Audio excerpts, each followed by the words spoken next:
My father's family name being Philip, and my Christian name, Philip, my infant tongue could make of both names nothing longer or more explicit than Pip. So I called myself Pip, and came to be called Pip.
Keep still, you little devil, or I'll cut your throat. No, sir, no.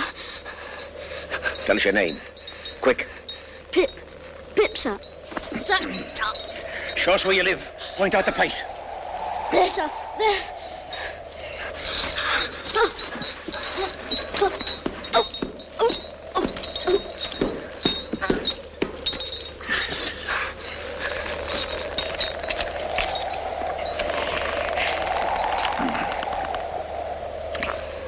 Now, where's your mother?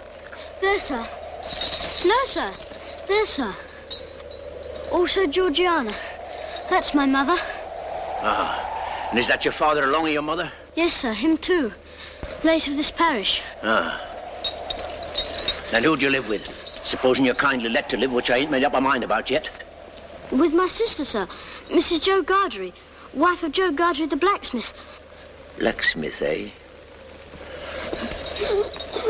Now look at here. Do you know what a file is? Yes, sir. Do you know what whittles is? Yes, sir. Food, sir. Then you get me a file and you get me whittles, or I'll have your heart and liver out. If you'll kindly let me keep upright, sir, perhaps I shouldn't be sick and perhaps I could attend more. Now you bring that file and them whittles to me in this churchyard tomorrow morning early. Yes, sir. And never dare to say a word of having seen such a person as me. No, sir. If you do, your heart and liver will be tore out and roasted and ate. There's a young man hid with me, and in comparison with him, I'm an angel. And that young man has a secret way of getting at a boy and at his liver. The boy may lock his door, may be warm in bed, but that young man will softly creep his way to him and tear him open. Say, heaven strike you dead if you don't. Heaven strike me dead if I don't. Now you know what you promised, young man. Get off home. Good night, sir.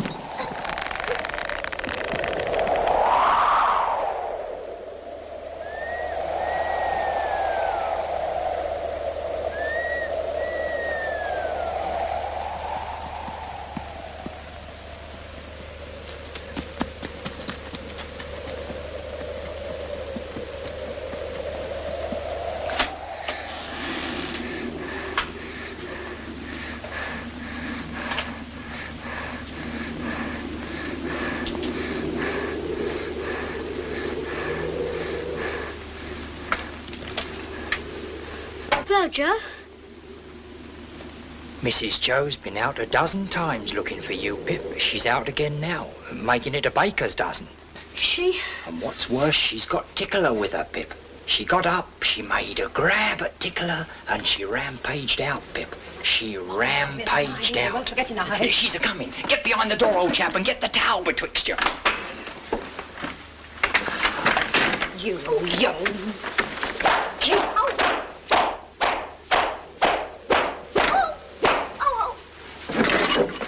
Now then, where have you been?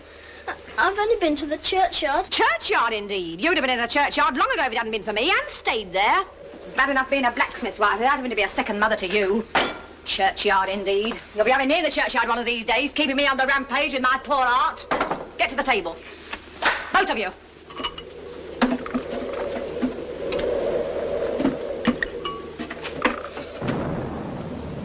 Listen. Was that great guns, Joe? Yes, there's another convict off. What does that mean? Oh, escaped, escaped. There was one escaped last night. They fired a warning of him. This must be a second one. Where does the firing come from? Drat the boy, ask no questions, you'll be told no lies. Mrs. Joe, I should like to know, if you wouldn't much mind, where the firing comes from. Bless the boy, from the hulks, of course. Oh, hulks. And please, what's hulks? There you go. That's the way with this boy. Answer him one question and he'll ask you a dozen. Hulks are prison ships right across the marshes. I wonder who's put in prison ships and why they're put in there. People are put into prison ships because they murder and because they forge and rob and do all sorts of bad things. And they always start by asking too many questions. Now go and be your supper. Get off to bed.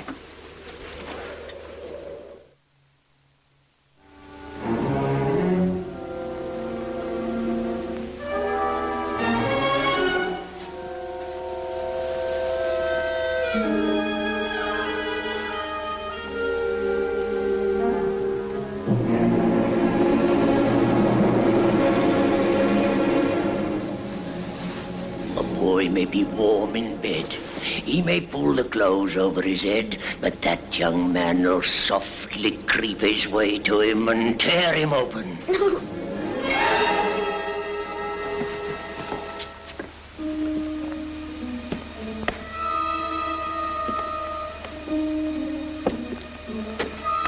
Wake up, Mrs. Joe.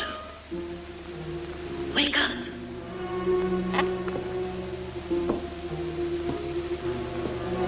Mrs. Joe, wake up.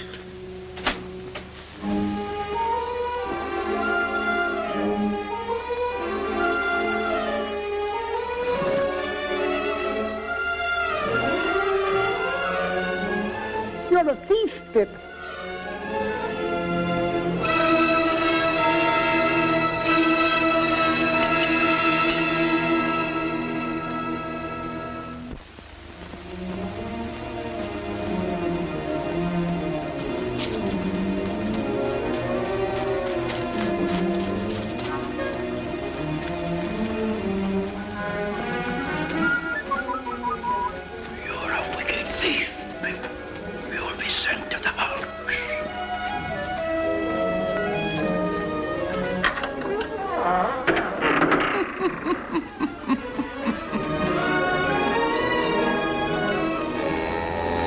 With somebody else's brandy. With somebody else's pile. Somebody else's pork pie. Stop him! Hello, young thief. I couldn't help it, sir.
Sir?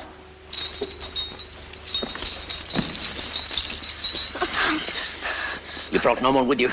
No, sir. Now give no one the word to follow you? No, sir. What's in the bottle, boy? Brandy.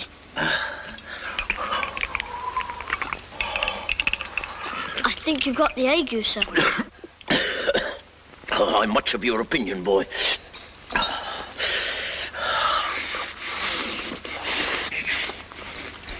I'm glad you enjoy it. Hmm? I said I'm glad you enjoy it. Thank you, boy. I do. Aren't you going to leave any of it for him? Him? Who's him? The young man you spoke of. Oh, him. Oh, he don't want no food. He looked as if he did. Looked? When? Just now. Where? Over there. Did you notice anything about him? He had a big scar on his face. No, not here. Yes, there.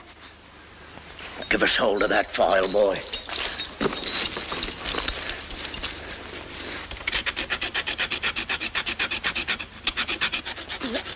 If you're not wanting me, sir, we have company for dinner, and my sister will be up early. Thank you, boy, thank you. This boy ought to be truly grateful, ma'am, for the princely dinner you've set before him. Do you hear what Uncle Pumblechook says? Be grateful. Why is it the young are never grateful? Naturally vicious. Now, to finish with, I want you all to taste a delicious, delightful gift from Uncle Pumblechook. It's a pie. A savoury pork pie. A savoury pork pie? Let's have a cut of this pie, Mrs. Doe, and we'll try to do it justice. Clean plates, cold. I always say a bit of savoury pork pie will lay atop of anything you may care to mention and do no harm. What's the matter, boy? Nothing, sir. I should think not. Enjoying yourself with your elders and betters? Improving yourself with their conversation? Now then, son, where do you think you're off to? Oh, excuse me, ladies and gentlemen, but I'm on a chase in the name of the king. I want the blacksmith. And what might you want him for, pray? Mrs., speaking for myself, I should reply, for the honour and pleasure of his fine wife's acquaintance. Speaking for the king, I answer, a little job done. You see, blacksmith, we've had an accident with these, and as they're wanted for immediate service, will you throw your eye over them? Convicts, Sergeant? Aye, 2. Have you seen anything of them? Heavens preserve us, no. We haven't seen them. No. No. Well, we'll find them.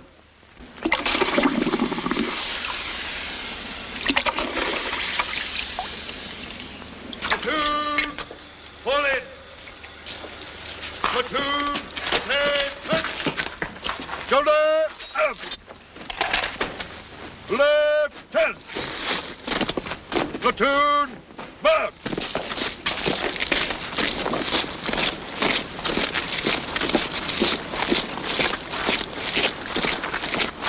If that boy comes back here with his head blown to bits by a musket, don't look to me to put it together again.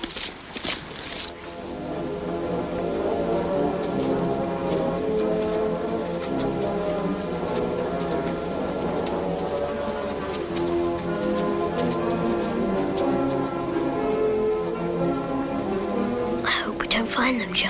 I'd give a shilling if they had cut and run, Pip. Come on.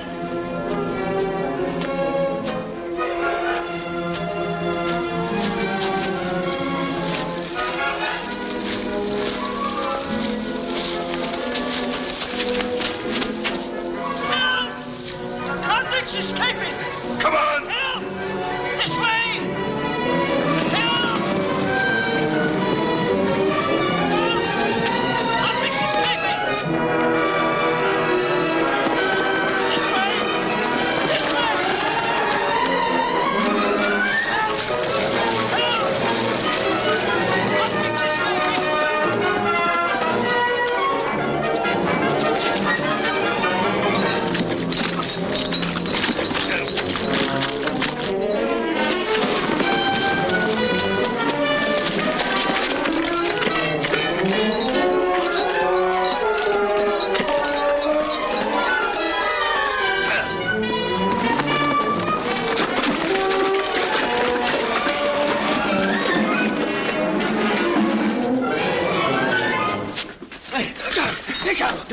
Don't forget, I took him.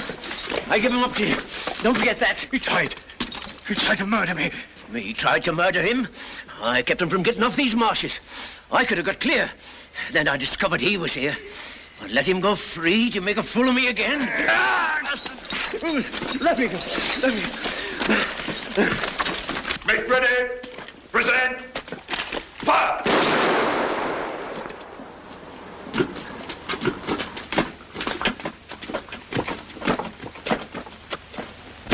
Hand.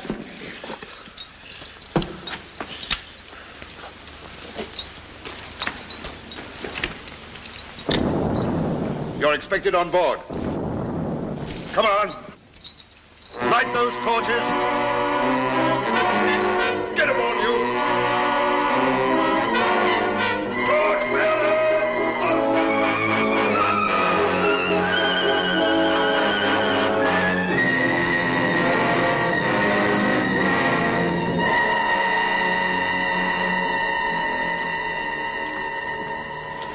I wish to say something respecting this escape. It may prevent some persons laying under suspicion along me. What is it? I took some food from the blacksmith near the village, over yonder. It was a dram of liquor and a pie. You happen to have missed such an article as a pie, blacksmith? Well, my wife did the very moment you came in. Oh, so you're the blacksmith, are you? Then I'm sorry to say I've eat your pie. Oh, you're welcome to it as far as ever it were mine. We don't know what you've done, but we wouldn't have you starved to death for it, poor miserable fellow creature, would us, Pip? Give way, you. Cast off there.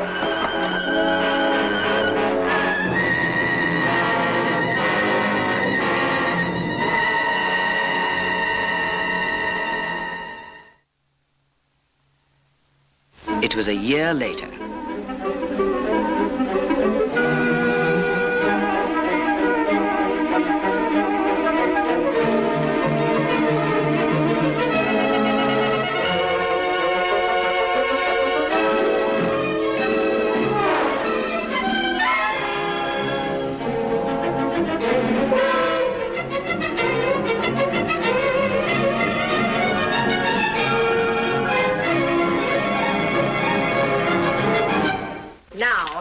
If that boy ain't grateful this day, he never will be. But it's only to be hoped he won't be pampered. Not by Miss Havisham, ma'am. She knows better. Do you know who Miss Havisham is? Yes. Who? She's the strange lady in the large house. But she's mad, ain't she? She may be mad, but she's rich enough to make the boy's fortune. She wants him to go and play there. And he'd better play there, or else I'll work him. Well, wonder how she comes to know our Pip. Oh, Laura mussy me. Here I stand talking to me on moon calves, and Uncle Pumblechook waiting, and that boy grimed with dirt from the crown of his head to the soles of his feet. Oh.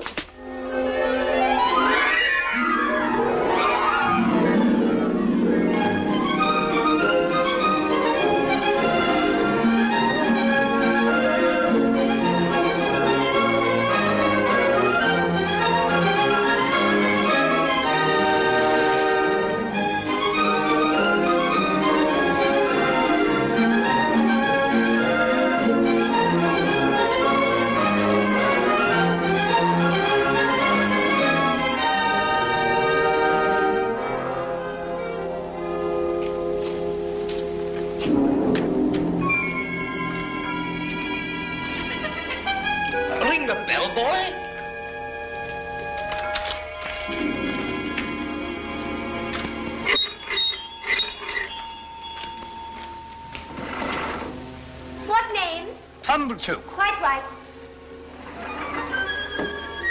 Can you read the time, boy? Yes, sir. 3:15. Punctual to the minute. Let it be a lesson to you.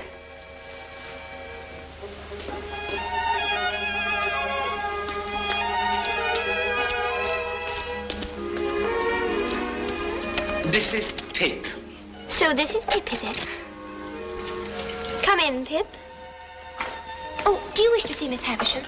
If Miss Havisham wishes to see me... Ah, but you see she doesn't. Come along, boy.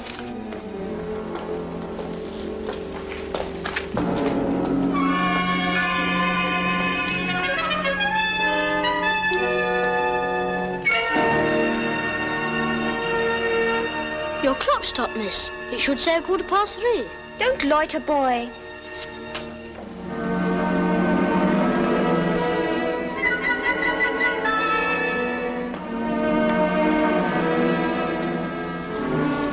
Come along, boy. Take your hat off.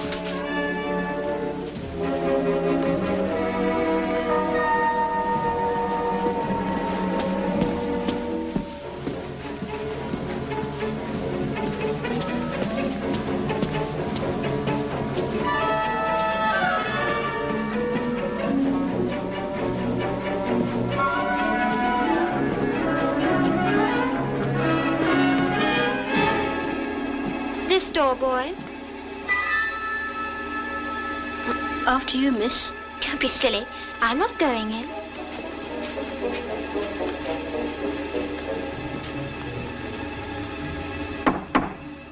Come in.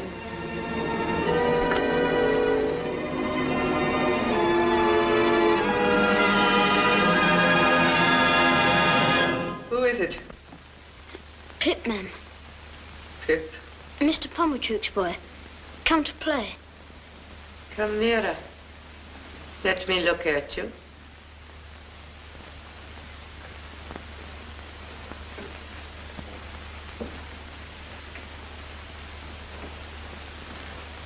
Come close.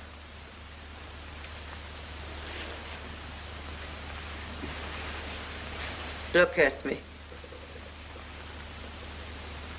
You're not afraid of a woman who has never seen the sun since you were born. No. Do you know what I touch? Here? Your heart. Broken.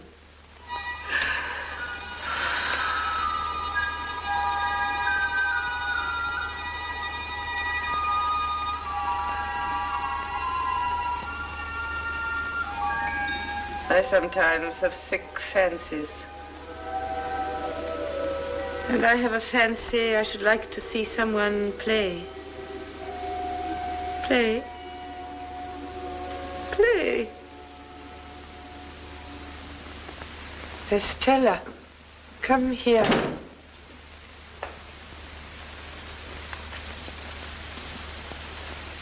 Your own, one day, my dear. And you will use it well. Let me see you play cards with this boy. With this boy? But he is a common laboring boy. And look at his boots.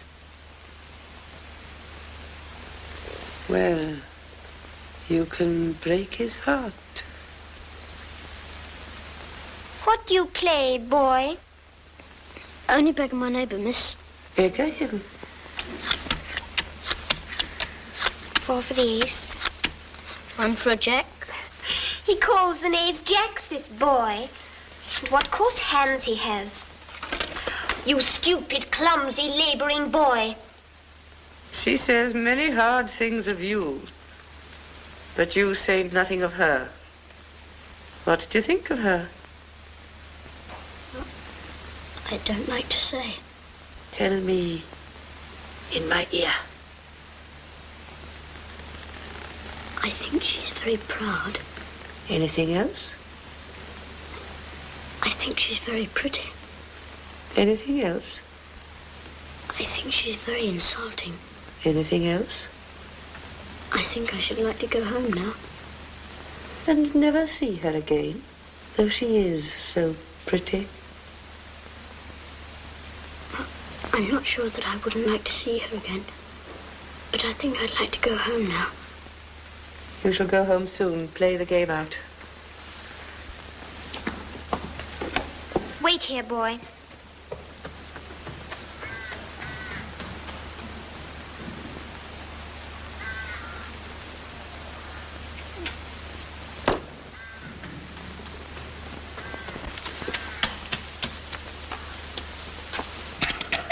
Why didn't you cry? So I don't want to. You do. You've been crying, and you're near crying now. Long after I'd gone to bed that night, I thought of Estella. and how common she would consider Joe, a mere blacksmith. I thought how he and my sister were sitting in the kitchen, and how Miss Havisham and Estella never sat in a kitchen, but were far above the level of such common things. The following week,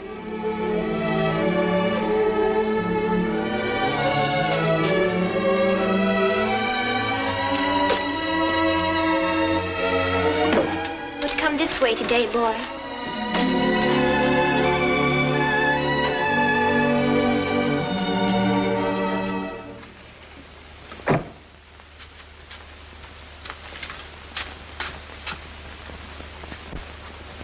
Well, I'm sure.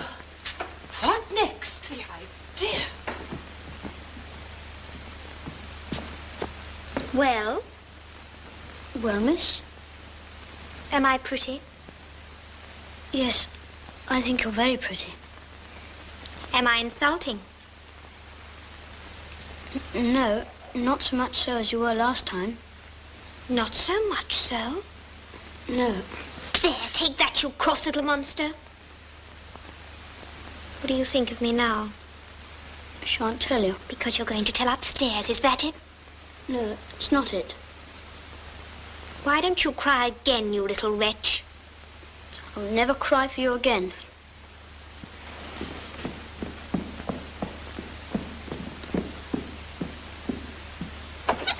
In there, boy.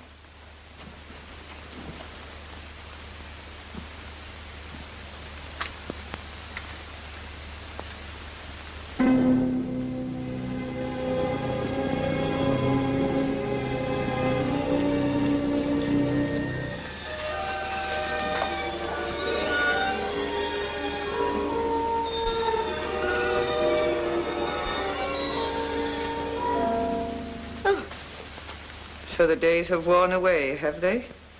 Yes, ma'am. Today's... There. I know nothing of days of the week, nothing of weeks of the year. Do you know what that is? There? I can't guess what it is, ma'am. It's a great cake. A bride cake. Mine. On this day of the year, long before you were born, this heap of decay was brought here. It and I have worn away together. Mice have gnawed at it. And sharper teeth than teeth of mice have gnawed at me. There. Walk me. Walk me, walk me.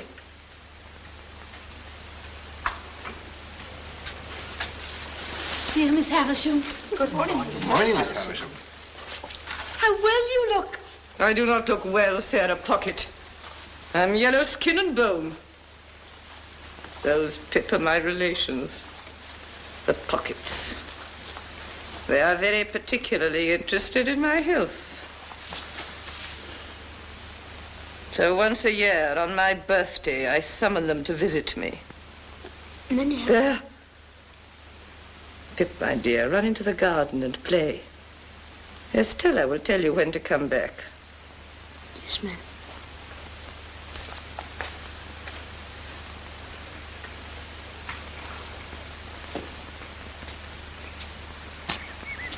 Hello, young fellow. Hello. Who gave you leave to prowl about? Miss Estella. Come on, fight. Oh, stop a minute there. I ought to give you a reason for fighting, too.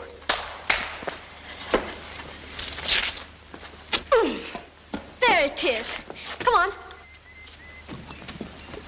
Are you satisfied with the ground? Quite satisfied, thank you. Good.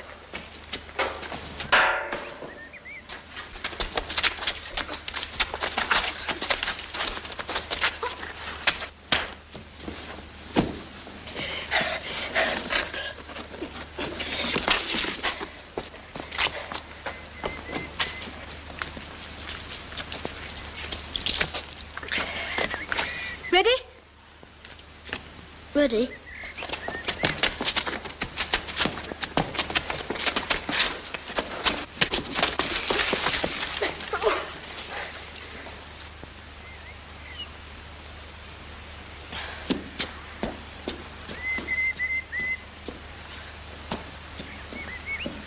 you've won.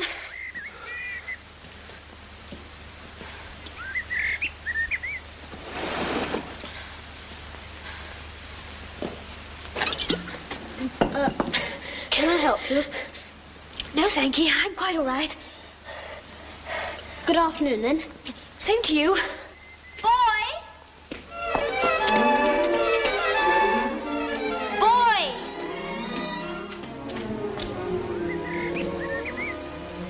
Yes, miss?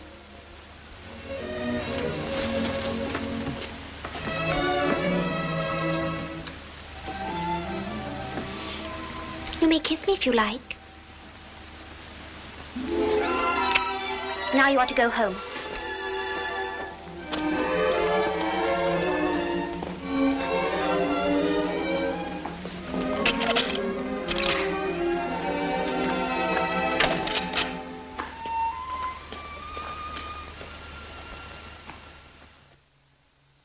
Three months later, my sister became ill and was laid to rest in the churchyard on the marshes. The occasion was marked for me not so much by the passing of Mrs. Joe as by the arrival of Biddy.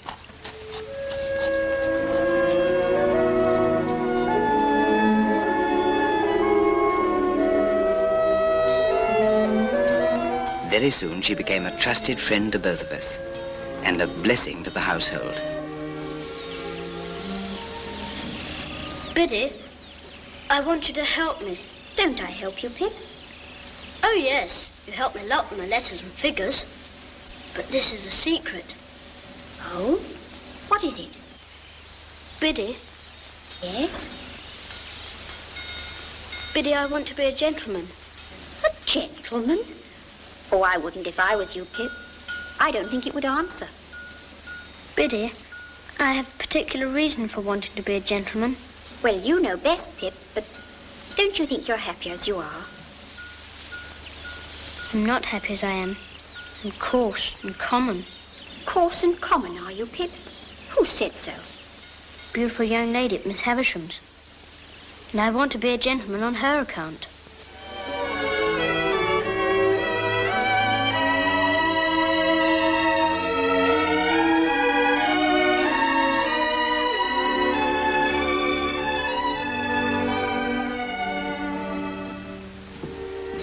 Whom have we here?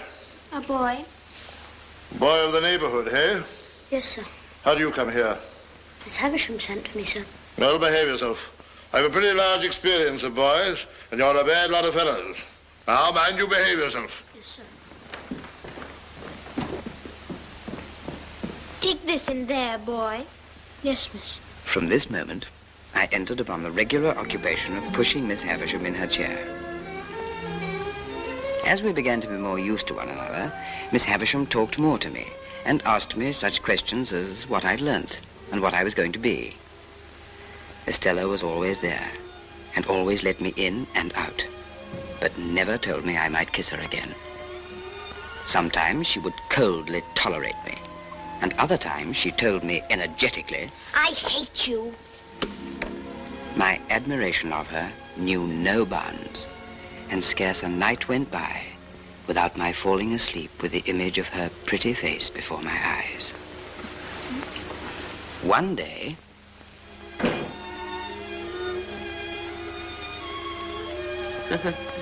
Does she grow prettier and prettier, Pip? Yes, Miss Havisham.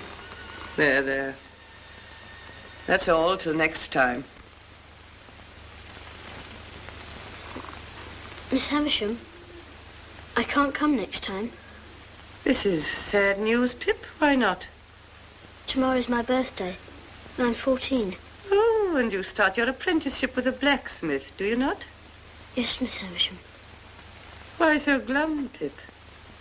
Are you not excited by your new venture? I used to think I would be, but I'm not now. Pip, here are some golden sovereigns. A gift from me. Thank you, Miss Havisham. Do with them what you please. You've earned them well. Thank you. Come and see me on your next birthday.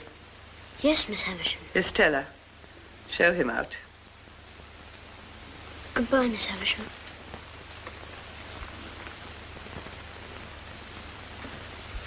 Goodbye, Pip.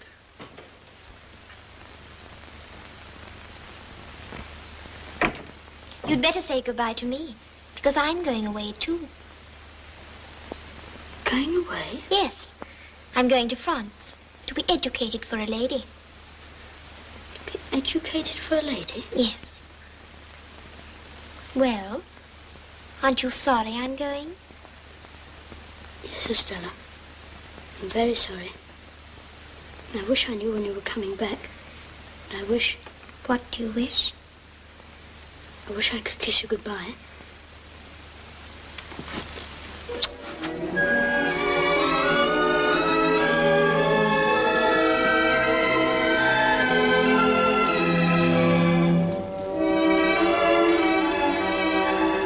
My boyhood had ended, and my life as a blacksmith began. It was in the 6th year of my apprenticeship, and it was a Friday night.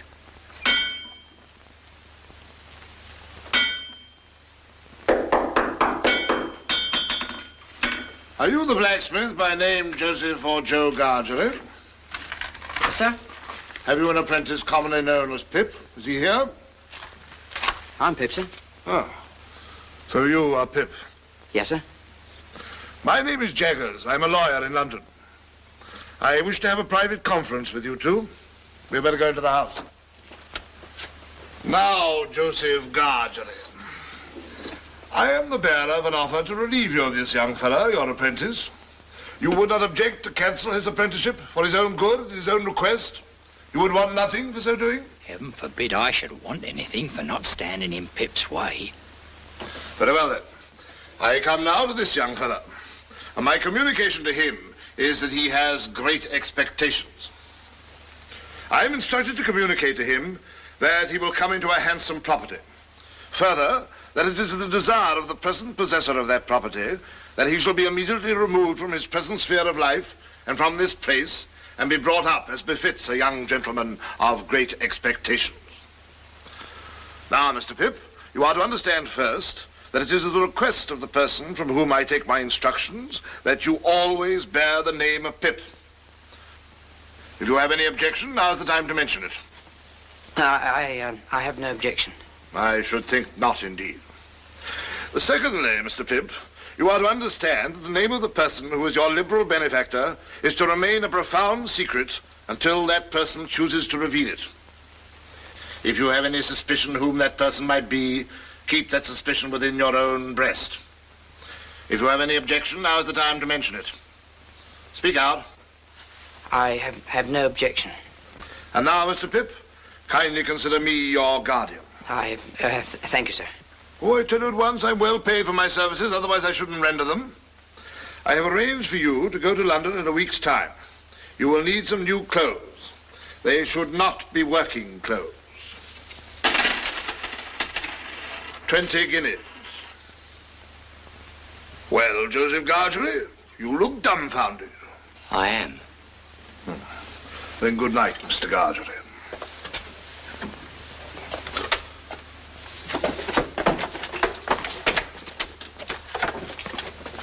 Good night, Pip. Good night, sir.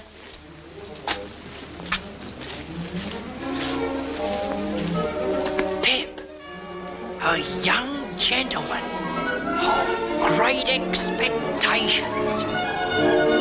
Biddy! Biddy!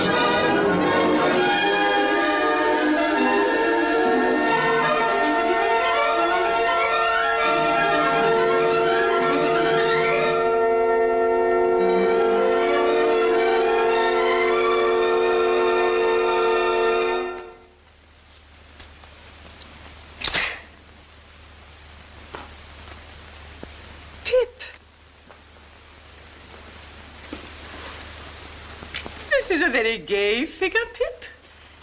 I start for London tomorrow, Miss Havisham, and I thought you would kindly not mind my taking leave of you. Well? I've come into such good fortune since I saw you last, Miss Havisham, and I'm so grateful for it.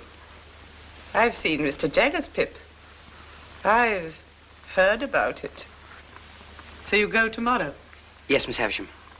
And you are adopted by a rich person. Not named. No, Miss Havisham. And Mr. Jaggers is made your guardian. Yes, Miss Havisham. Is, abroad. Mr. Prettier than ever, and admired by all who see her. And you, too, have a promising career before you. Be good and deserve it, Pip. Yeah. You will always keep the name of Pip, you know. Yes, Miss Havisham. Goodbye, Pip.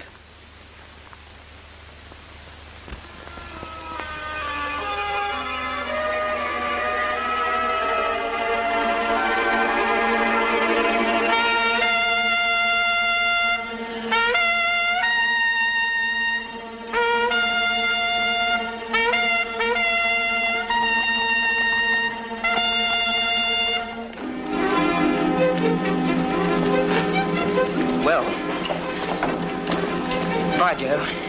God bless you, dear old Pip. God bless you. Bye, Biddy. Bye, Pip.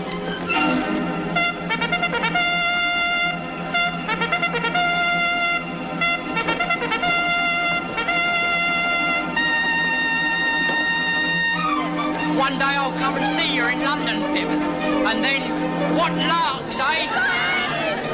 Bye, Joe. Bye, Pip. Goodbye, big old chap.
Excuse me, please. Is Mr. Jaggers at home? He is not. He's in court at present. Am I addressing Mr. Pip? Yes, I'm Mr. Pip. Mr. Jaggers left word, would you wait in his room? Come this way, please. He couldn't say how long he might be, but it stands to reason his time being valuable, he won't be longer than he can help. Go and wait outside, Mike. Oh, I hope I'm not interrupting. Oh, certainly not.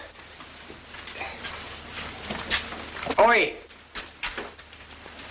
Your first time in London, Mr. Pip?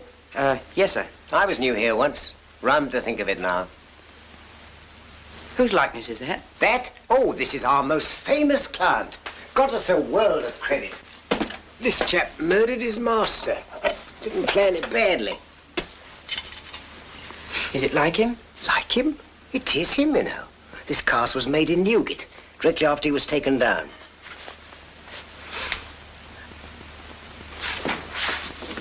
Oh, your man comes on this afternoon. Have you got the witness? Yes, Mr. Jaggers. Wait here. Mr. Pip's here. Good. Ah, so you've arrived safely, Mr. Pip. Good morning. Good morning, Mr. Jaggers. Now, we can soon settle you. Wemmick, Mr. Pip's file. Wemmick here will conduct you to a Mr. Herbert Pocket's rooms in Barnard's Inn, where you will live. Oh, sit down, Mr. Pip, sit down. Mr. Pocket will be able to give you a good lead as to the places in London with which you shall become acquainted. I take it that is agreeable? Yes, Mr. Jaggers. Next, money. Your allowance will be £250 per annum, which means that you will draw from Wemmick here the sum of £62, 10 shillings per quarter. A very handsome sum of money, too, I think. You consider it so? How could I do otherwise? But answer the question. Undoubtedly, Mr. Jaggers. Good. Get out! Now, here is a list of the tradespeople with whom you may run up an account. Wemmick, take Mr. Pibb round to Barnard's Inn. Yes, sir. I shall check the bills and pull you up if I find you getting on too well. Of course, you'll go wrong somehow, yes, but that's no fault of mine. Goodbye and good luck, Mr. Pibb. Mike! Mr. Wemmick, I don't quite know what to make of Mr. Jaggers. Oh, we don't mean that you should know what to make of him. Deep, that's what he is, as Australia. Who was that he shouted at so fiercely in the office? Oh, that was his housekeeper, name of Molly. He got her off on a murder charge. Murder? Isn't he frightened of having her about? Not him. When you come to see us again, take a good look at her. Shall I see anything very uncommon? You'll see a wild beast tamed. Keep your eye on it.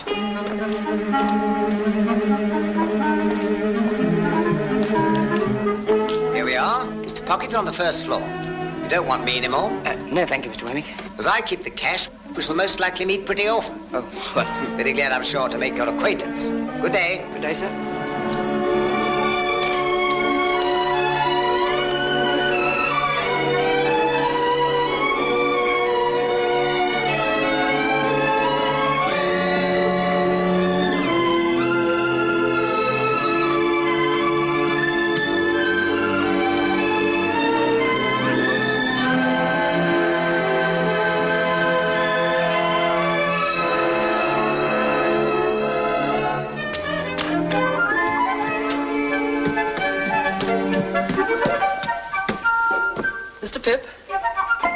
Pocket?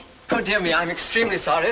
But the fact is, I've been out on your account, for I thought, coming from the country, you might like a little fruit. And I went to Covent Garden Market to get it good. Well, thank you. It's very nice of you. Can I take the parcels? It sticks, you know. Pray come in. Now, this is the sitting room. Rather musty, but Barnard's is musty. I'm afraid I'm rather bare here. Now, that's my little bedroom, and this is your room. Come in. Oh, it's very nice. The furniture's specially hired for the occasion. Oh, I hope that... Dear me, I beg your pardon. You're holding the fruit all this time. I feel quite ashamed. You'll be very quiet here, and we shall be alone together, but I dare say we shan't fight. Fight? Fight? I knew I'd seen you somewhere before. You're the pale young gentleman from Miss Havisham's. Bless me, and you are the prowling boy. The idea of it's being you. Well, the idea of it's being you. I hope you've forgiven me for having knocked you about so. Oh, of course.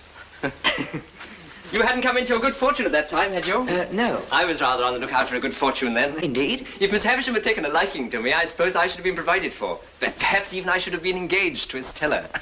But I didn't care much for it. She's a tartar. Who? Miss Havisham? I don't say no to that, but I meant Estella. You know she was adopted and brought up by Miss Havisham to wreak revenge on all the male sex. Wreak revenge on all the male sex? What revenge? Heavens, Mr. Pip, I thought you knew. No. Dear me, it's quite a story and should be saved till dinner time. Shall I take your stick? Oh, thank you. And your hat. Oh.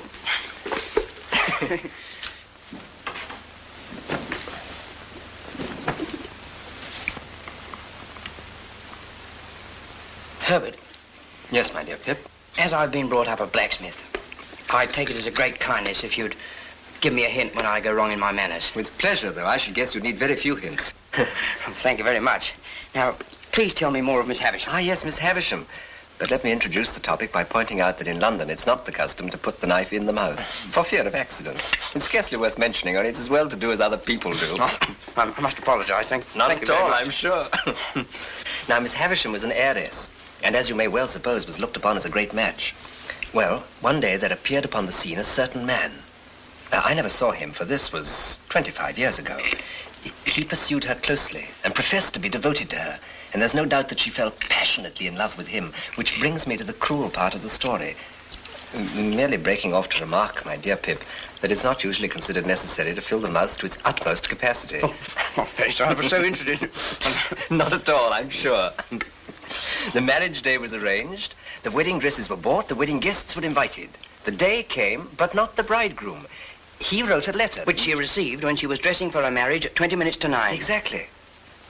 So that was why she stopped the clocks. Yes. And when she'd recovered from a bad illness, she laid the whole place waste, as you've seen it, and has never since looked upon the light of day.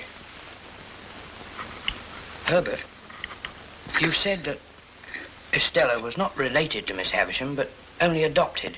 When adopted? There's always been an Estella since I've heard of a Miss Havisham. I know no more.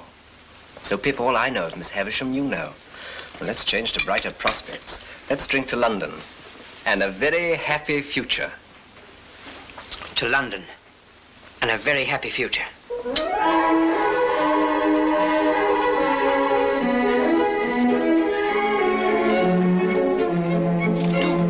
3, 4. Now all together, Mr. Pip. That's right. That's better. Much better. Enjoy yourself.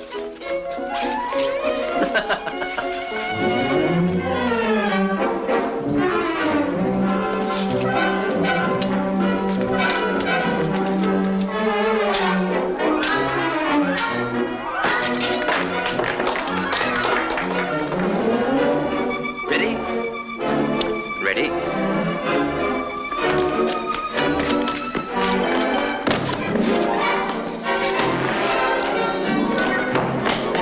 Forgive me, Herbert. Carry on, Pip, carry on. And so, if I could buy some new furniture and perhaps one or two other little things, I think I could be quite at home at Barnard's Inn. Do it. I knew you'd get on. How much do you want? £20? Wemmick!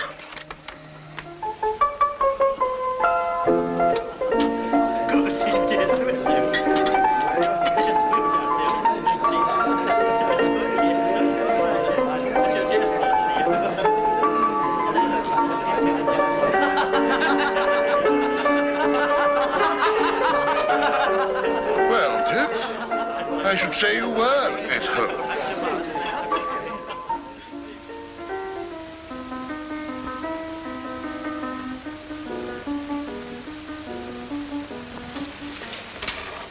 Herbert, Yes, we've done very badly. very badly. Thank heaven for my birthday.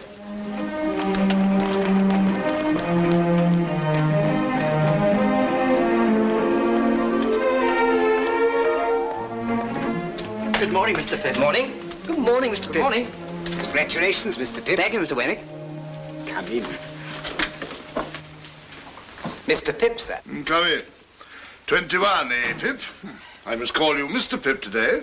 Congratulations, Mr. Pip. Thank you, Mr. Jaggers. Sit down.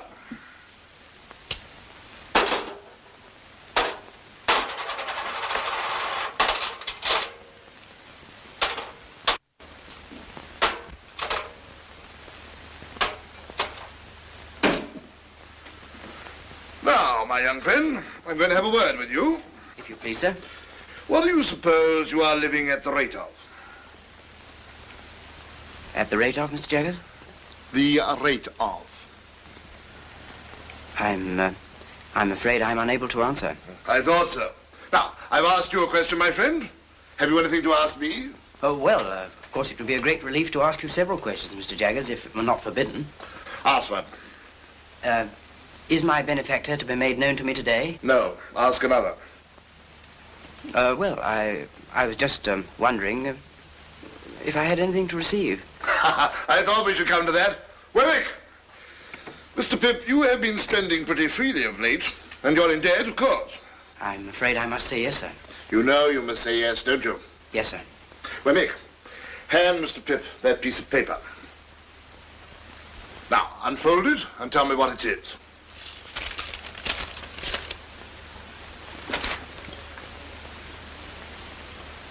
This is a banknote for £500. That is a banknote for £500. And at the rate of that handsome sum of money per annum, and at no higher rate, you are to live until your benefactor appears. Will it still be years hence, Mr. Jaggers? When that person discloses, you and that person will settle your own affairs. My part in the business will cease. That's all I have to say. Wemmick, show Mr. Pip out. Thank you, Mr. Jaggers.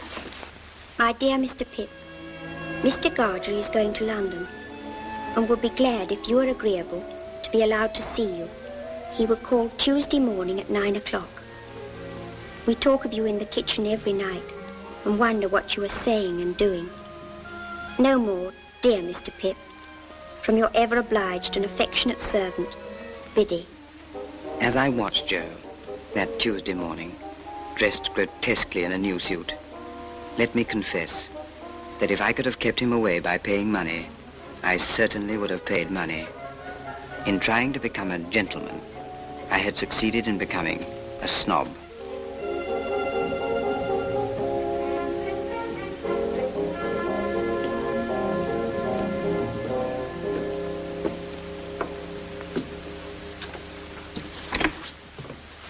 Joe. How are you, Joe? Pip. How are you, Pip? Come in, Joe.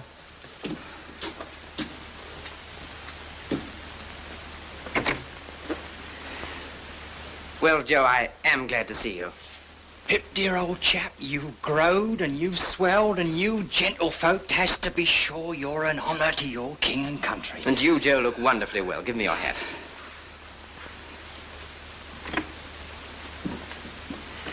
Oh, Herbert, this is Mr. Joe Gargery. Joe, Mr. Herbert Pocket. How do you do, Mr. Gargery? Your servant, sir. Won't you sit down? Thank you kindly, sir.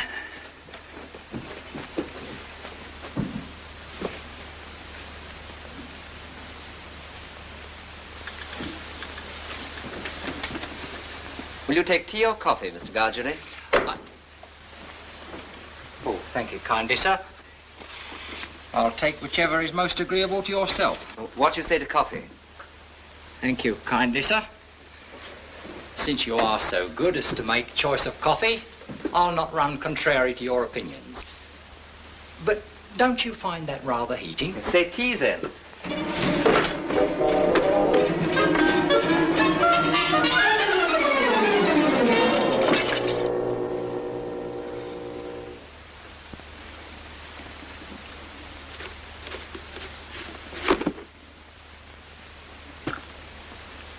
Pip, if Mr. Gargery will excuse me, I will go down to the porter's lodge to fetch the morning's letters. Thank you kindly, sir. Us two being now alone, sir. Joe, how can you call me sir? Us two being now alone, Pip, I will mention what have led to me having the present honour. Miss Havisham have recently sent for me. Miss Havisham, Joe? Would you tell Mr. Pip, she said, that I wish to see him at once, for I have something most particular to disclose to him. I see. Well, I have now concluded, sir, and Pip, I wish you ever well and ever prospering to a greater and greater height. But you're not going now, Joe. Yes, I am. Well, you'll be coming back to dinner. Oh, no, Pip, old chap. You and me is not two figures to be together in London. I'm wrong in these clothes, Pip. I'm wrong out of the forge and out of the kitchen off the marshes. But, Joe... You won't find half so much fault with me if you think of me as Joe the blacksmith. And so, God bless you, dear old Pip, old chap. God bless you.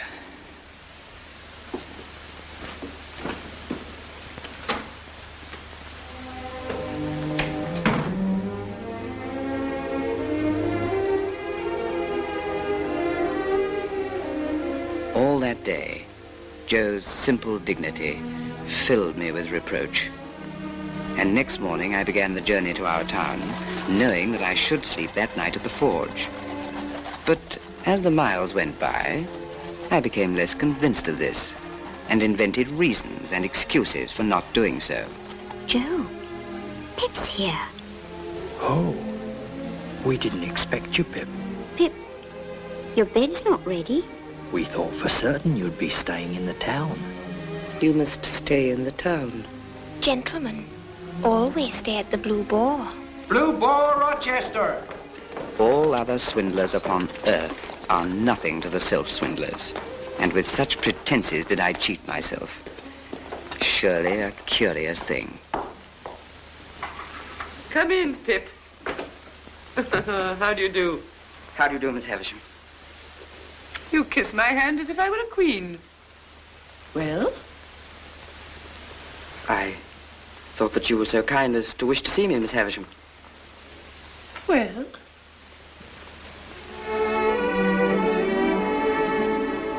Stella.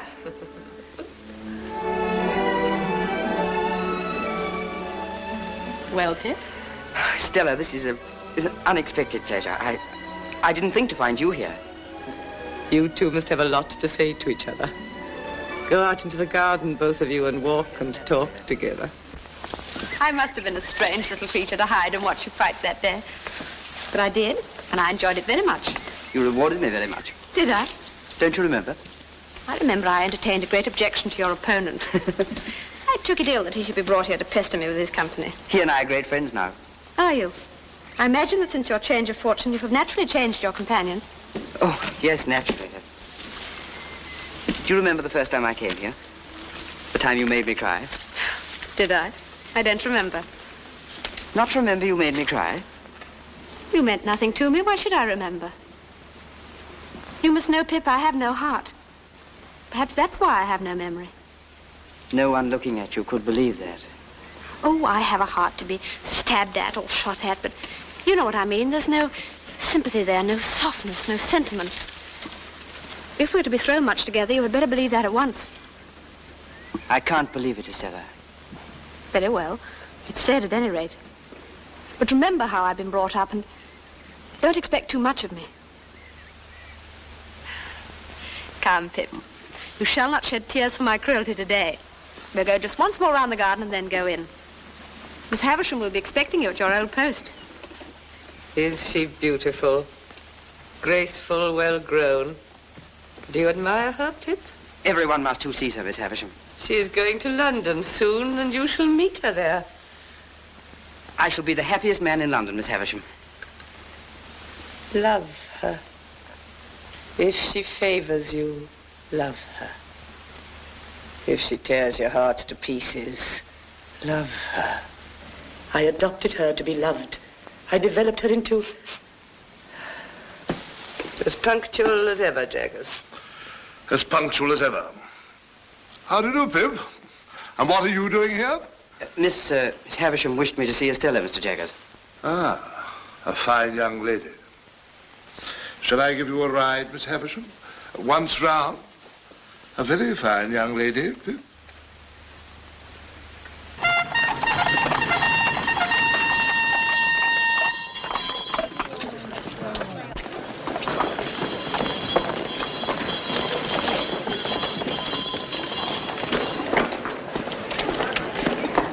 Estella. Pip. How nice to see you, Estella.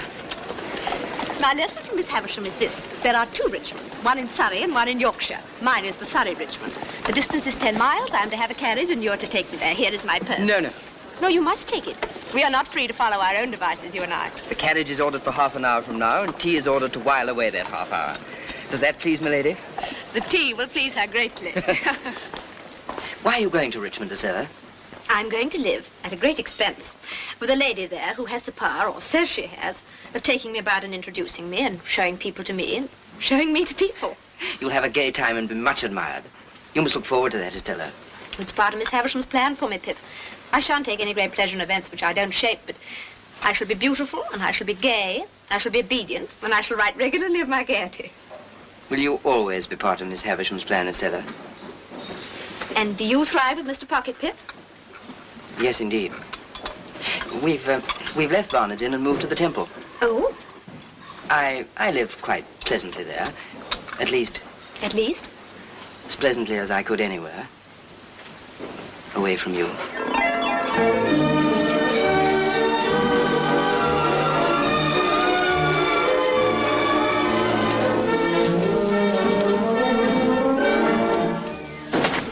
All through that summer, I saw a great deal of Estella, and I was very happy. Until I realized, somewhat uncomfortably, that she had many admirers. It was not until the winter that fate threw her in the way of Bentley Drummle.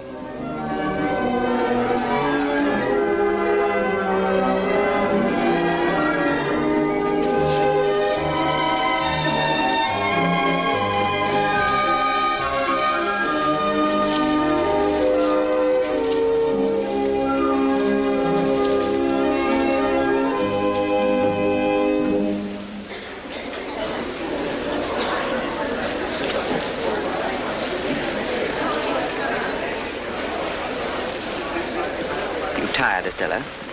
Rather, Pip. You should be. Say rather I should not be. I still have my letter to Miss Havisham to write before I go to bed. Recounting tonight's triumph? Surely a very poor one, Estella. I don't know what you mean.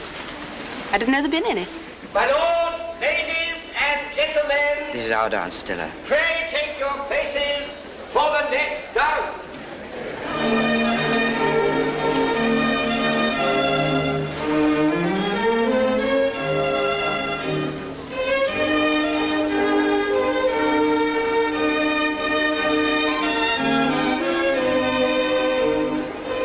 Estella, look at Drummle. He never takes his eyes off you.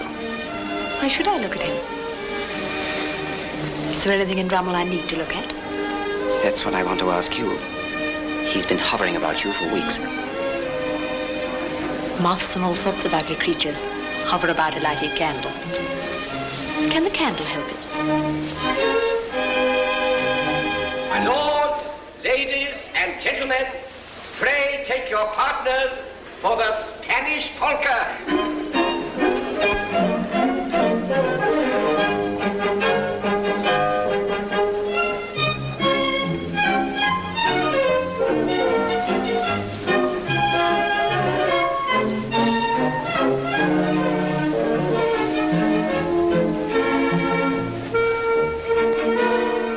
Everybody dislikes him, you must know that.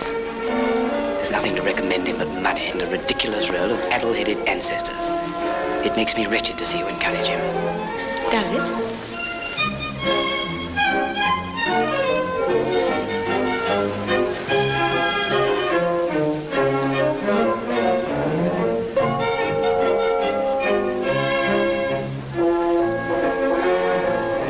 You give him looks and smiles such as you never give to me.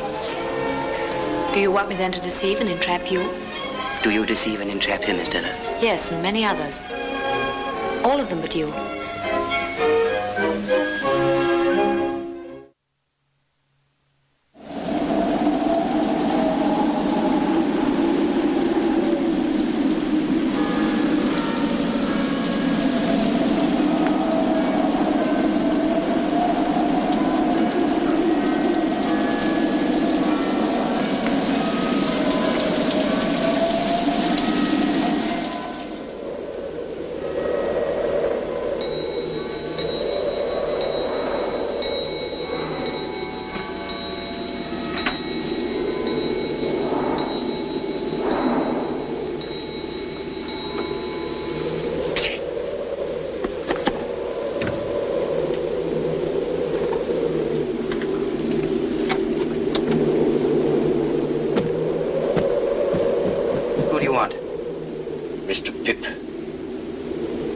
I'm Mr. Pip. What's your business? My business? Ah, yes, I'll explain my business by your leave. Do you wish to come in? Yes, I wish to come in, master.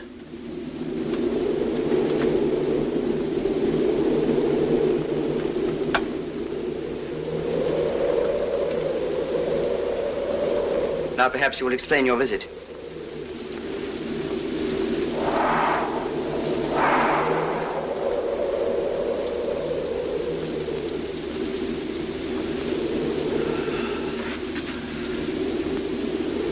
It's disappointing to a man after having looked forward so distant and come so far. Oh, but you're not to blame for that. What do you mean? I'll speak in half a minute. Give me half a minute, please.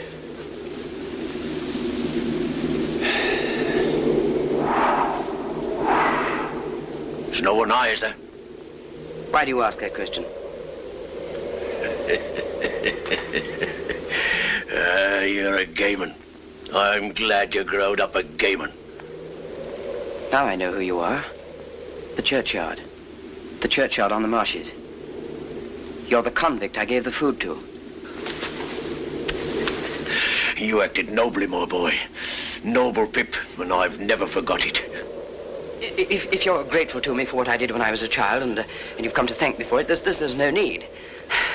However, since you've found me out, will you drink something before you go? Yes, I will drink, I thank you. before I go.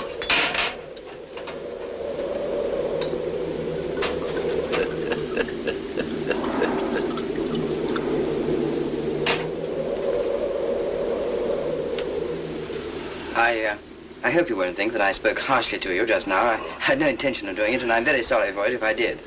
I wish you well and happy.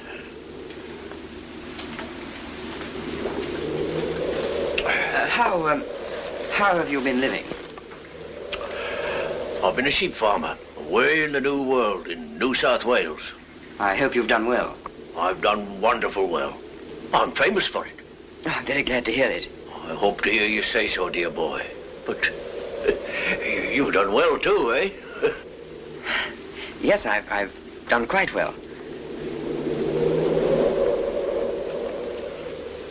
May I make so bold as to ask how you've done well since you and me was out in those lone, shivering marshes? How? Oh. Yes, I've been chosen to succeed to some property. Might I be a varmint ask what property? I don't know. Might I be a varmint ask whose property? I don't know. Could I make a guess, I wonder, at your income since you come of age? As to the first figure now. 5?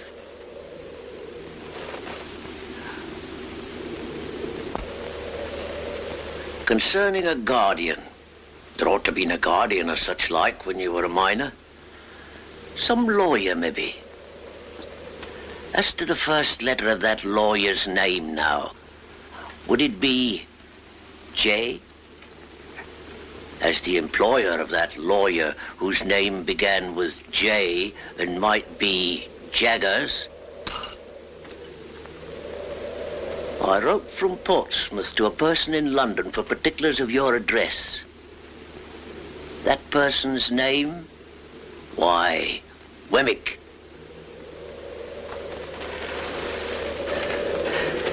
Yes, Pip, dear boy, I made a gentleman of you. It was me what done it. I swore that time that as sure as I earned a guinea, that guinea would go to you. And that there hunted dog what you kept life in got his head so high that he made a gentleman. And Pip, you're him. Why, I'm your second father, Pip, and you're my son. And how good looking you've growed. Ah, there's a pair of bright eyes somewhere, eh? Isn't there a pair of bright eyes what you love the thoughts of? They shall be yourn, dear boy, if money can buy 'em. But didn't you never think it might be me? No, never. Well, you see, it was me. And single-handed. Never a soul in it but me own self and Mr. Jaggers. Was there no one else? No, who else should there be? Well, where are you going to put me, dear boy? Put? Oh, to sleep. Who's that? Don't be alarmed. It's Mr. Pocket who shares these rooms with me. Phew! What a night. Hello. Herbert, something very strange has happened. This is a visitor of mine. Taking your right hand. Say, strike me dead on the spot if I split in any way, whatever. Strike me dead on the spot if I split in any way, whatever. Kiss it. Do as he says, Herbert.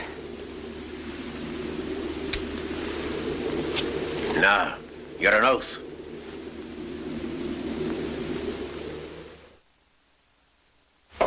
Come in. You can go now, Molly. Now, Pip, be careful. I will, sir. Don't commit yourself. Don't commit anyone. You understand me? Anyone. Mr. Jaggers, Don't tell me anything. I don't want to know anything. I'm not curious. I merely want to assure myself that what I've been told is true. Did you say told or informed? Told would seem to imply verbal communication. You can't have verbal communication with a man in New South Wales, you know. I will say informed, sir. Good. I've been informed by a person named Abel Magwitch that he is the benefactor so long unknown to me. That is the man in New South Wales. And only he. And only he.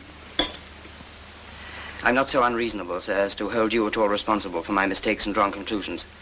But I always supposed that it was Miss Havisham. As you say, Pip, I am not at all responsible for that. Yet it looked so like it, sir. Not a particle of evidence, Pip. Take nothing on its looks, take everything on evidence. There is no better rule. Well, I have nothing more to say. I think you should know that I communicated with Abel Magwitch in New South Wales and reminded him that if ever he should present himself in this country, it would be an act of felony, rendering himself liable to the extreme penalty of the law. Take a look out of that window, Pip.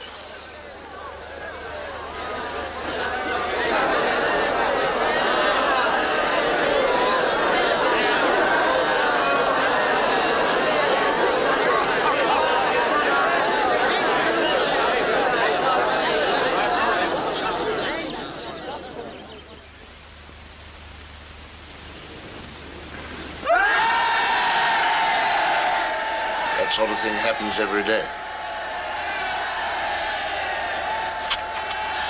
Magwitch has enemies here who would not hesitate to inform on him. I see. But he has guided himself by my caution, no doubt. No doubt. If you'll excuse me, sir.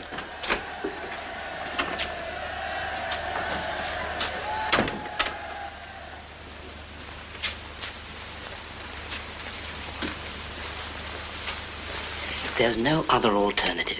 He must be got out of the country, and I shall have to go with him. Why must you go with him? He's risked everything on my account. I can do no less than stand by him now. What will you say to Estella? I'm at a loss to know what to say to her. She'd never understand about him. But I must see her before I go.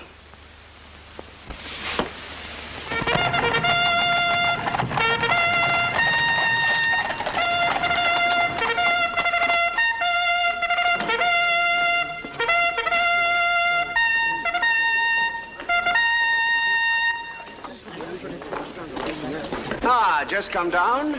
Yes. Beastly place, your part of the country, I think. I'm going out for a ride in the saddle. I mean to explore those marshes for amusement.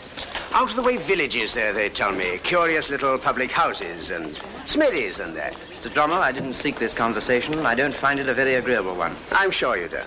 But don't lose your temper. Haven't you lost enough without that? What do you mean? Look here, you, sir. The lady is joining me later, so take her horse round her house in an hour's time. Very good, sir. And don't forget to tell the waiter I don't dine, because I'm going to dine with the lady. Aye,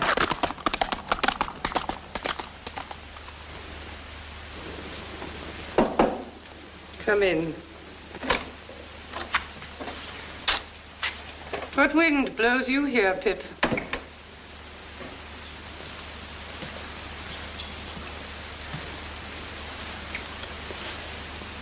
I went to Richmond yesterday to speak to Estella, Miss Havisham. And finding that some wind had blown her here, I followed. What I have to say to Estella, I will say before you presently in a few moments. It will not surprise you. It will not displease you. I'm as unhappy as you could ever have meant me to be. I have found out who my patron is. It isn't a fortunate discovery, and is not likely ever to enrich me in reputation, station, fortune, anything. But there are reasons why I can say no more of that. It is not my secret, but another's. It is not your secret, but another's. Well? When you first caused me to be brought here, Miss Havisham, I suppose I really did come here as any other chance boy might have come, as a kind of servant, to gratify a want or a whim and to be paid for it. Aye, Pip, you did. And that Mr. Jaggers was... Mr. Jaggers had nothing to do with it. His being my lawyer and the lawyer of your patron was a coincidence. He holds the same relation towards numbers of people. But when I fell into the mistake that I've so long remained in, at least you led me on. Yes. I let you go on. Was that kind? Who am I? For heaven's sake, that I should be kind. Well, what else? Estella, I should have said this sooner, but for my long mistake, which led me to believe that Miss Havisham meant us for one another. And I felt that I couldn't tell you of my real feelings while you were not free to choose for yourself. But now I have to go away. And I must say it before I go. I love you, Estella. I've loved you ever since I first saw you in this house. Pip, I tried to warn you not to love me. But you wouldn't be warned, for you thought I didn't mean it. Isn't it true that Bentley Drummond is in town here and pursuing you? Quite true. that you encourage him and ride out with him, and that he dines with you this very day.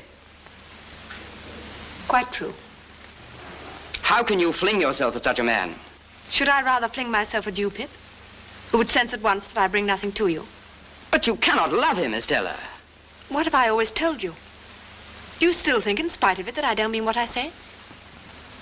Estella, you would never marry him. Why not tell you the truth? I am going to be married to him.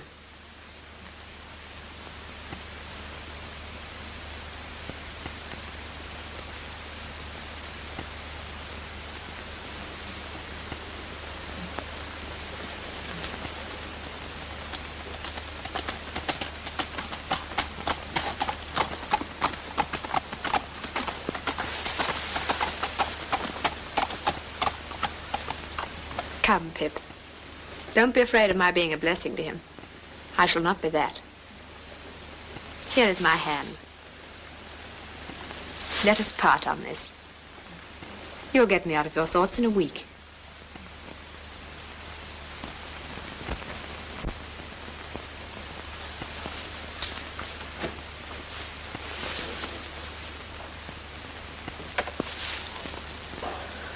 What have I done?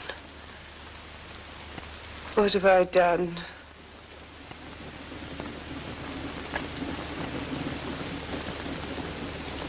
If you mean what have you done to me, Miss Havisham, let me answer. Estella has been part of my existence ever since I first came here, the rough, common boy whose heart she wounded even then.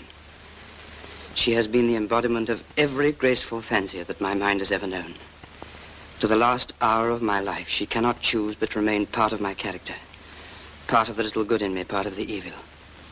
But you may dismiss me from your mind and conscience. But Estella is a different case. And if you can ever undo any scrap of what you've done amiss, in keeping part of her right nature away from her, it will be better to do that than to bemoan the past through 100 years.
Late that evening, I left the room with the long table for the last time and started on my way back to London. Ah, Mr. Pip, I believe. Good morning, sir. Good morning, Big. I have a note for you, sir. The messenger who brought it said it's urgent.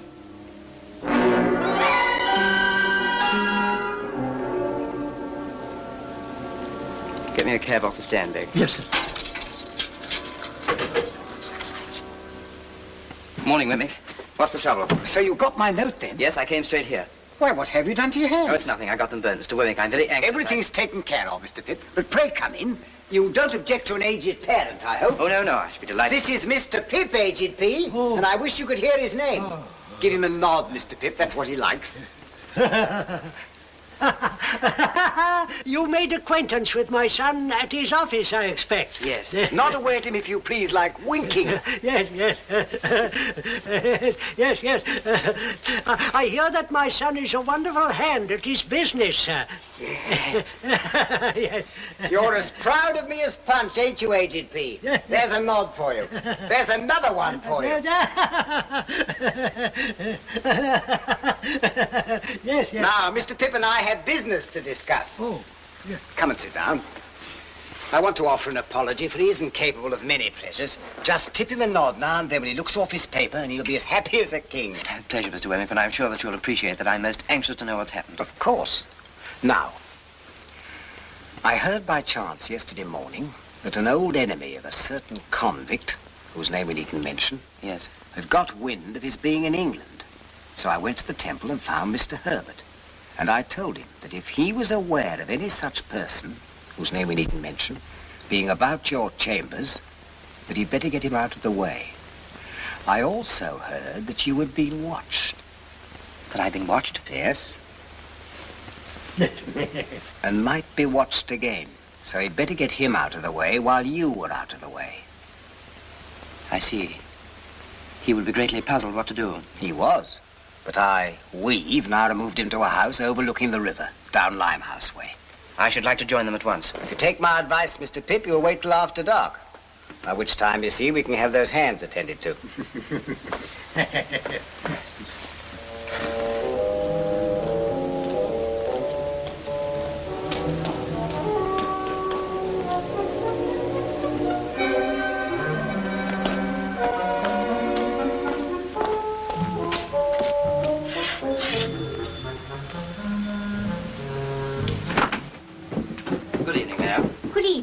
Thank you, Mrs. Wimple, and you can send up our supper, if you will. Very good, sir. How is it? All's well.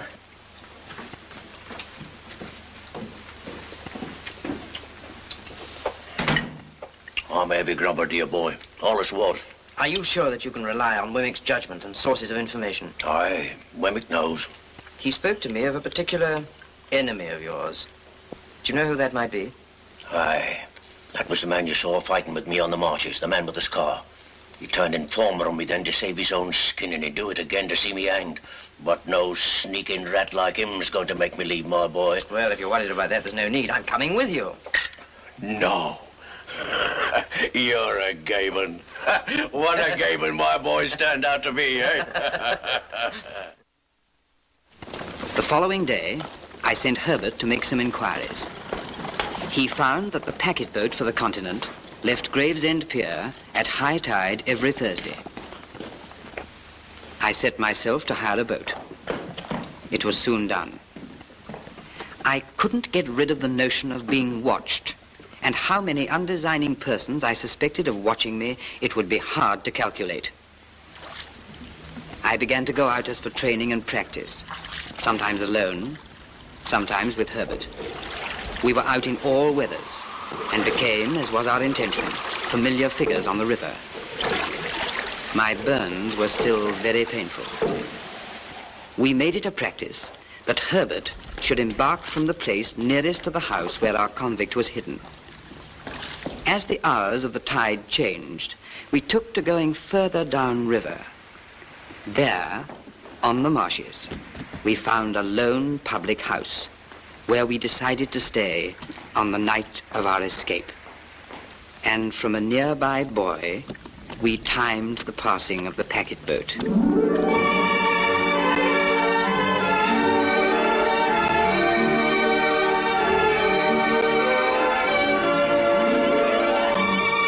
We chose this spot carefully. It was just above the point where the steamer picked up the river pilot. The river pilot. Our river pilot. One day, Herbert bought 2 steamship tickets, and our plans were set.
Tell me something. What, dear boy? What I did for you as a child was such a small thing. Why have you done so much for me? I had a child of my own once, Pip. A little girl who I loved and lost. What happened to her? I don't know. It's a dark part of my life, dear boy. Ain't worth telling. But when on those lone, shivering marshes, a boy was kind to a half-starved convict, that boy took the place of the child he had lost. Pull on your left.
Here she comes.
There.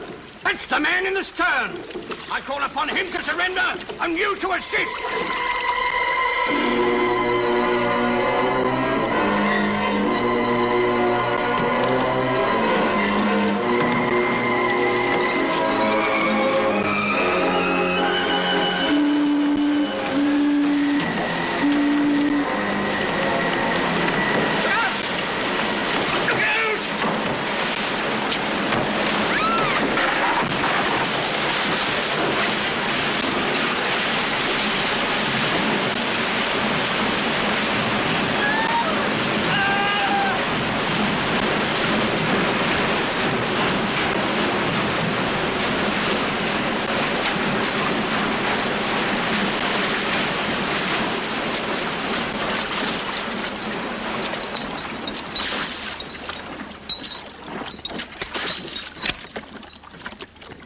I'll never forgive myself for this.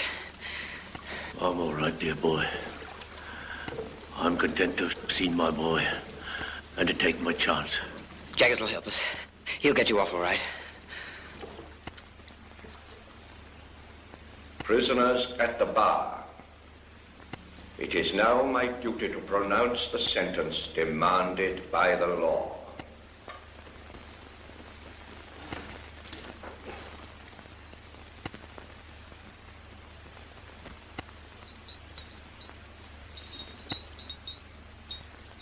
The sentence of this court is that you be taken hence to the place from whence you came, and from thence to the place of execution,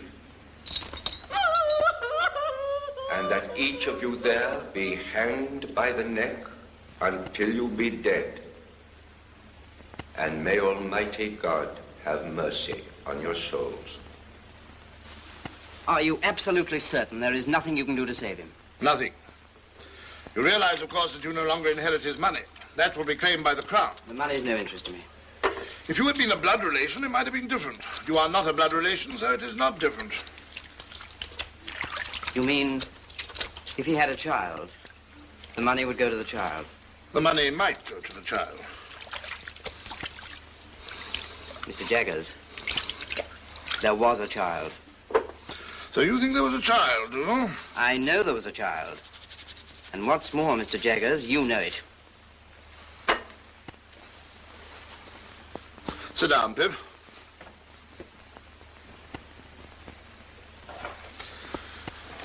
I'm going to put a case to you, Pip, but I admit nothing.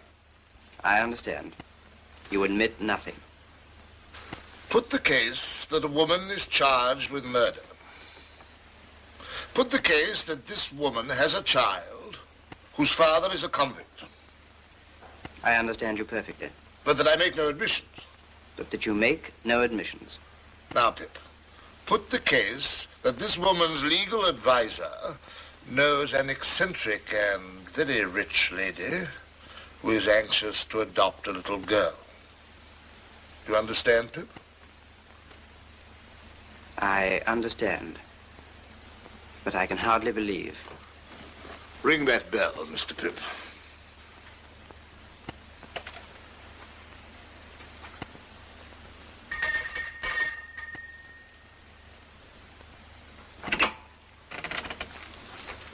Yes, sir? Basin. Yes, sir.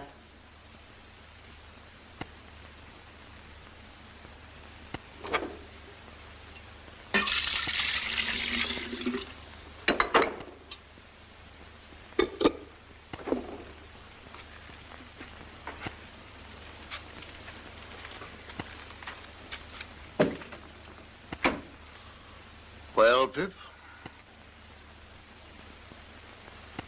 If I'm in my right mind, and that woman is Estella's mother, this legal advisor you mention will have a lot to answer for. Now, Pip, put the case that this legal advisor has often seen children tried at the criminal bar.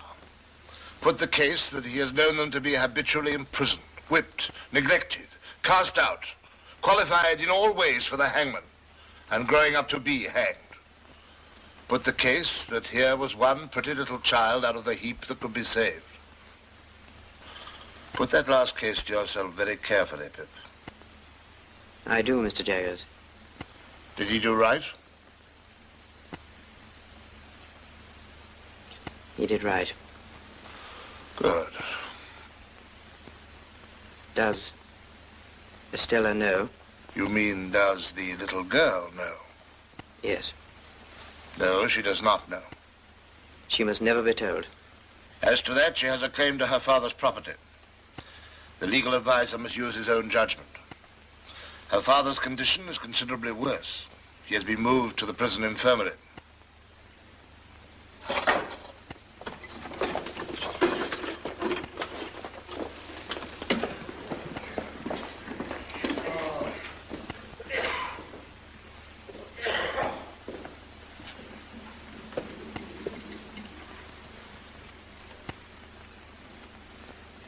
Dear boy, I thought you wasn't coming. And yet, I knew somehow that you would. It's just the time. I waited at the gate so as not to lose a moment of it. God bless you. You've never deserted me. what's best of all is you've been more comfortable along with me since I was under a dark cloud than when the sun shone. That's best of all. Are you in pain? I don't complain of none, dear boy. You never do complain.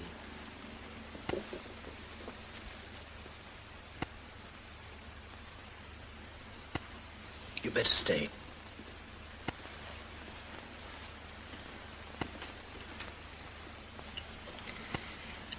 I have something to tell you. Can you understand what I say?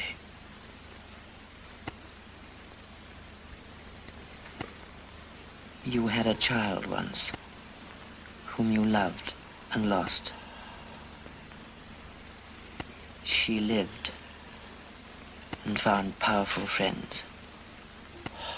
She is living now. She is a lady and very beautiful. And I love her.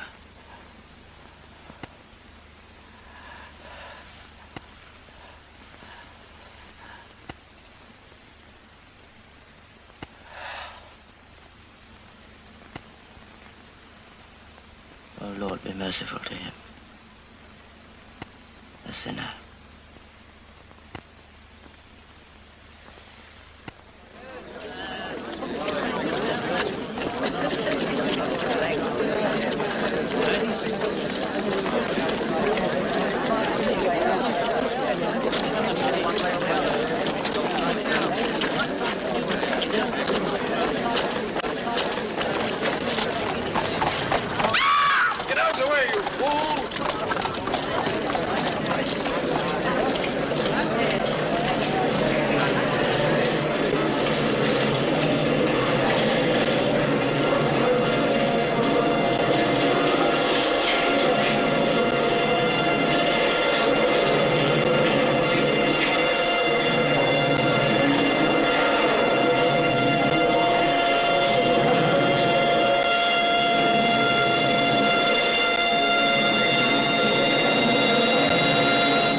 Is it, Joe? Which it are, old chap? How long, Joe? Which you mean to say, Pip, how long have your illness lasted? Yes, Joe. Well, it's the end of April, Pip. Tomorrow's the 1st of May. Dear Joe, have you been here all the time? Oh, pretty nigh, old chap.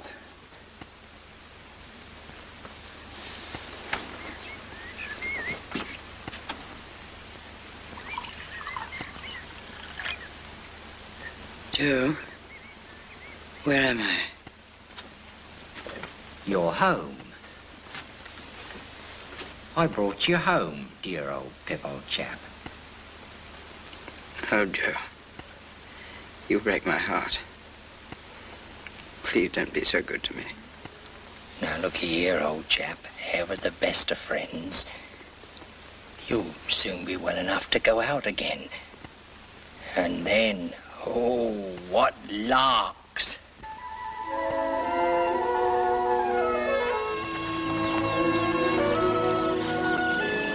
Billy, you have the best husband in the world.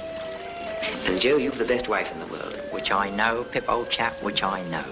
You'll be very happy. Which are our intention, Pip, old chap. And you'll have children.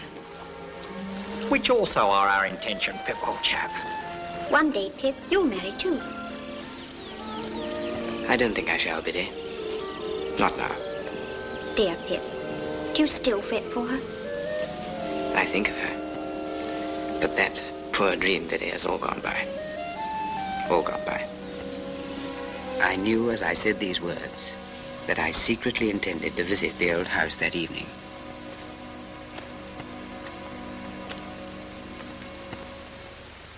What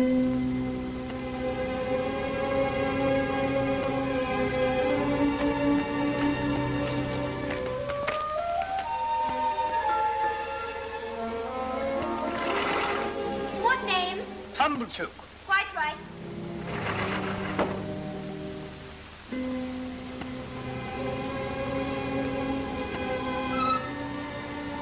Come in, Pip.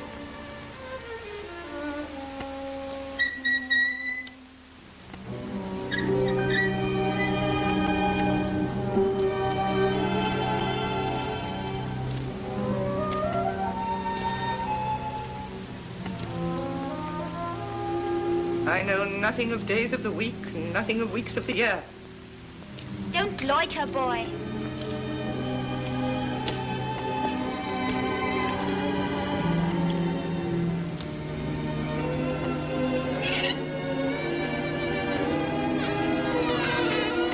Come along, boy.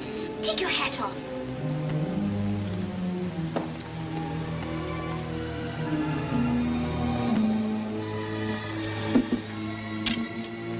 Whom have we here?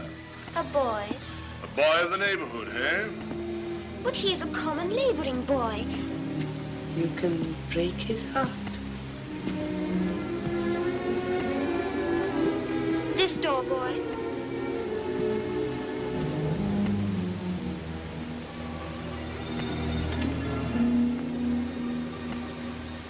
Pip. Stella.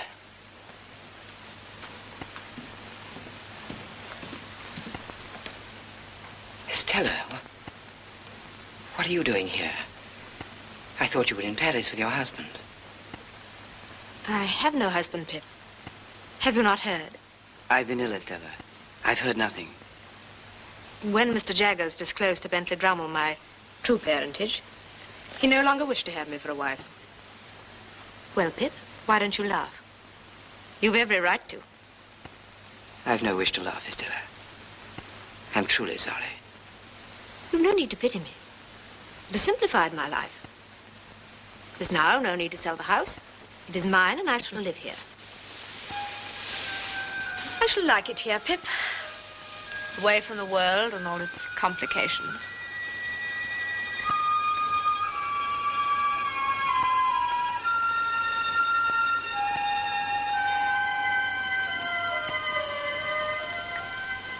Stella,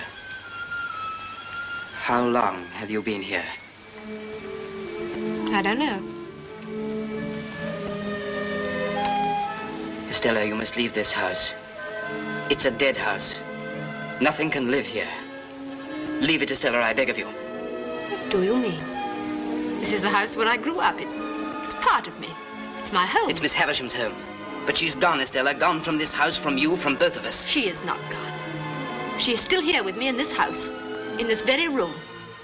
Then I defy her. I have come back, Miss Havisham. I have come back to let in the sunlight.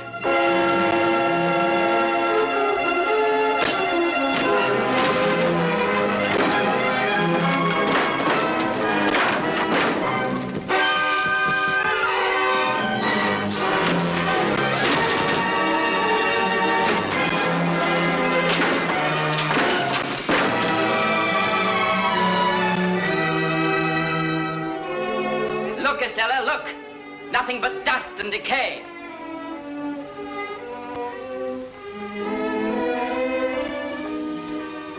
I've never ceased to love you, even when there seemed no hope for my love. You're part of my existence, part of myself. Estella, come with me, out into the sunlight. Look at me. Pip, I'm afraid. Look at me.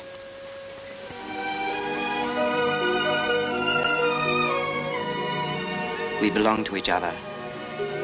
Let's start again.